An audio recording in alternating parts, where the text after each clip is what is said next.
Hello friends, welcome to Sri Tamil channel. சென்னையில் சில ஹோட்டல்களில் ரொம்பவே ஃபேமஸான மல்லி பொங்கல் எப்படி செய்யலாம் தான் இன்றைக்கி நாம் பார்க்க போகிறோம்.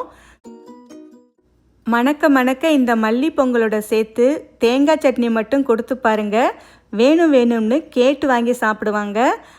அந்தளவுக்கு ரொம்பவே டேஸ்டான, அதே நேரத்தில் ரொம்ப ரொம்ப சிம்பிளான மல்லி பொங்கல் எப்படி பண்ணலான்னு வாங்க பார்க்கலாம். முதல்ல ஒரு பேனில் 1/4 கப் அளவுக்கு பாசிப்பருப்பு எடுத்துக்கங்க. இப்போ அடுப்பை மீடியம் ஃப்ளேமில் வச்சு இந்த பாசிப்பருப்பு லேசாக வறுபட்டு வாசனை வர வரைக்கும் நாம் இதை வறுத்து எடுத்துக்கலாம். கொஞ்ச நேரத்துலேயே பார்த்தீங்கன்னா பாசிப்பருப்பு லேசாக செவக்க ஆரம்பிச்சிடுச்சு. இந்த அளவுக்கு வந்ததும் நாம் ஸ்டவ்வை ஆஃப் பண்ணிடலாம். ஸ்டவ்வை ஆஃப் பண்ணிவிட்டு 1 கப் அளவுள்ள பச்சரிசியை இப்போ இதில் சேர்த்துக்கலாம். ஸ்டவ்வை ஆஃப் பண்ணிட்டு தான் சேர்க்கணும் பச்சரிசியை. இப்போ இந்த பச்சரிசியோடு சேர்த்து பாசிப்பருப்பையும் ஒரு முறை நல்லா கலந்து விட்டுக்கங்க. பேனோட சூட்டுலேயே இந்த பச்சரிசி லேசாக சூடாகட்டும். இந்த மாதிரி செய்யும்போது நமக்கு பொங்கல் நல்லா மெத்துன்னு சாஃப்டாக கிடைக்கும். அதுக்காகத்தான் பாசிப்பருப்போடு சேர்த்து ஒரு முறை நல்லா கலந்து விட்டுட்டு இப்போ நம்ம இது ரெண்டையுமே வெளியே எடுத்துடலாம். அடுத்து ஒரு குக்கரில் 2 டேபிள் ஸ்பூன் எண்ணெய், 1 டேபிள் ஸ்பூன் நெய் சேர்த்துக்கங்க.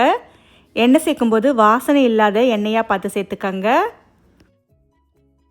இப்போ இந்த எண்ணெய் சூடானதும் 1 ஸ்பூன் அளவுக்கு மிளகு சேர்த்துக்கங்க. மிளகு எல்லாமே நல்லா பொரிஞ்சு வரட்டும். மிளகு பொரிஞ்சதுக்கப்புறமா 1 ஸ்பூன் அளவுக்கு சீரகம் சேர்த்துக்கங்க.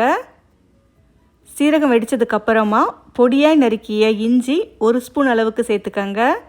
இஞ்சி எந்த அளவுக்கு சேர்க்குறோமோ அந்தளவுக்கு பொங்கலோட மனம் நல்லாயிருக்கும். அதே மாதிரி இஞ்சியை சேர்த்து நல்லா வதக்கி விட்டுக்கங்க. அப்போ தான் டேஸ்ட்டு இன்னுமே நல்லாயிருக்கும்.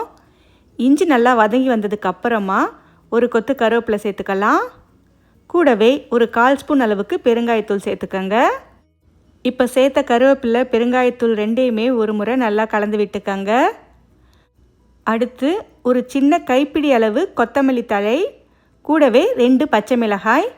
கொத்தமல்லி பார்த்திங்கன்னா தண்டு பகுதி ரொம்ப தடிமனாக இல்லாமல் கொஞ்சம் மெலிசான பகுதியாகவே எடுத்துக்கங்க.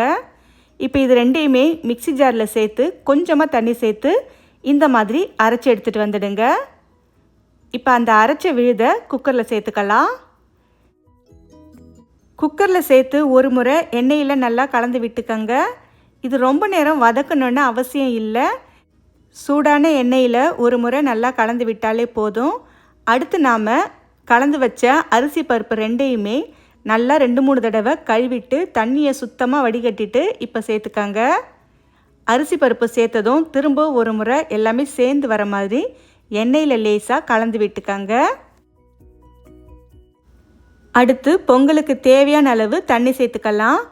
1 கப் அரிசிக்கு 4 கப்லேருந்து 5 கப் வரைக்கும் தண்ணி சேர்த்துக்கலாம்.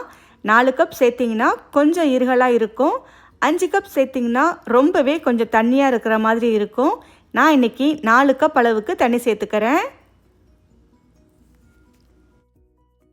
அடுத்து பொங்கலுக்கு தேவையான அளவு உப்பு சேர்த்து ஒரு முறை நல்லா கலந்து விட்டுக்காங்க. இப்போ குக்கரை மூடி போட்டு அடுப்பை மீடியம் ஃப்ளேமில் வச்சு ஒரு 4 விசில் வேக வச்சு எடுத்துக்கங்க. பொங்கல் வெந்து வரத்துக்குள்ளேயே நாம் முந்திரியை வறுத்து எடுத்துகிட்டு வந்துடலாம். அதுக்கு ஒரு சின்ன பேனில் 1 டேபிள் ஸ்பூன் நெய் சேர்த்துக்கங்க. நெய் லேசாக சூடானதும் உங்களுக்கு தேவையான அளவு முந்திரி பருப்பு சேர்த்துக்கலாம். முந்திரி பருப்பு சேர்த்து இந்த முந்திரி பருப்பு லேசாக செவந்து நிறம் மாறுற வரைக்கும் நல்லா வறுத்து விட்டுக்கங்க. அவ்வளவுதான், இது அப்படியே இருக்கட்டும். இப்போ பார்த்தீங்கன்னா குக்கர்லேருந்து ஸ்டீம் நல்லா இறங்கி வந்துடுச்சு. ஸ்டீம் இறங்கினதுக்கு அப்புறமா நாம் வறுத்து வச்ச முந்திரி பருப்பை அந்த நெய்யோடவே சேர்த்துக்கங்க. இப்போ இதை சேர்த்து ஒரே ஒரு முறை நல்லா கலந்து விட்டுக்கங்க. உங்களுக்கு பார்க்கும்போதே தெரியும் பொங்கல் நல்லா சாஃப்டாக வெந்து வந்திருக்கு. முந்திரியும் நெய்யும் சேர்த்து ஒரு முறை நல்லா கலந்து விட்டதுக்கப்புறமா நாம் இதை மூடி போட்டு ஒரு 5 நிமிஷம் அப்படியே வச்சிடலாம். 5 நிமிஷத்துக்கு அப்புறம் திறந்து பார்த்தீங்கன்னா நல்லா மணக்க மணக்க மல்லி பொங்கல் சூப்பராக ரெடி ஆகிருக்கும். அவ்வளவுதான் ஃப்ரெண்ட்ஸ், இந்த மணக்க மணக்க மல்லி பொங்கலை சுட சுட தேங்காய் சட்னியோடு சேர்த்து கொடுத்து பாருங்கள். கண்டிப்பாக எல்லாருமே விரும்பி சாப்பிடுவாங்க. ஓகே ஃப்ரெண்ட்ஸ், இந்த ரெசிப்பியை உங்கள் வீட்டில் ஒரு முறை ட்ரை பண்ணி பார்த்துட்டு எப்படி இருக்குன்னு சொல்லுங்கள். இந்த ரெசிபி உங்களுக்கு பிடிச்சிருந்தால் லைக் பண்ணுங்கள், ஷேர் பண்ணுங்கள். ஸ்ரீ தமிழ் சேனலுக்கு சப்ஸ்கிரைப் பண்ணுங்கள். தேங்க்ஸ் ஃபார் வாட்சிங்.